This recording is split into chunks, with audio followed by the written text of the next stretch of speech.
Hello there. This is an astrological forecast for Capricorn for November of 2012. This also applies if you have a Capricorn ascendant. So my dear Capricorns, we have Venus in your 10th house of career for the first 3 weeks of this month. So this is a good time for your career. You should be able to draw to you people who can be influential, people who can be helpful to you in your career. It attracts just some good people around you, some good vibrations. It's also a good time if you want to sell something to other people, or you want to communicate to other people who may have been a little difficult to get along with. This is a very good time to do it, and especially we have a trine to Jupiter in your 6th house for the 2nd week of the month. This should really create some work opportunities for you.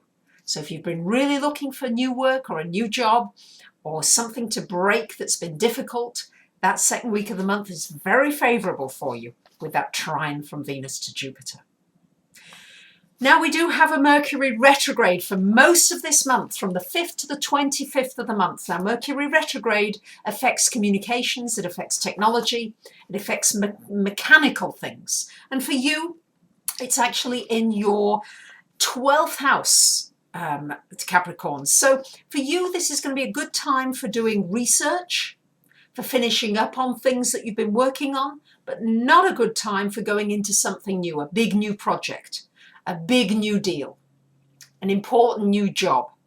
Yes, if you've been working on it before the retrograde, yes, it can complete up during the retrograde, but it's not the time to start, not a good time for signing legal documents or contracts.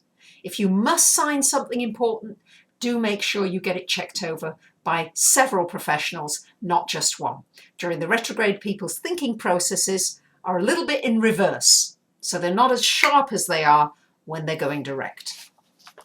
So the biggest thing that's happening this month is that we have a new moon solar eclipse in Scorpio in your 11th house. Now, a solar eclipse is a big event, and the energy of this lasts for at least 6 months, if not longer. So it brings about important events in your life. For you, I think Capricorns, it's going to bring about events affecting your friends, your community. There could be some big changes, some shifts. Also in maybe organizations you belong to, there could be a breakup, a bust up, a change. There's very often a crisis is created. So your dreams and wishes, you may really change your dreams and wishes. What was important to you may really significantly change. And boy, with Pluto in your sign, my dear Capricorn, so many of you are going through utter transformation. And the solar eclipse could bring about a divorce, a marriage, a birth, a relocation, a big move, a change of job, a change in direction of your career, a change in your finances. So much can change. I usually have to see the personal chart in order to say exactly where I think it's going to be happening in your life.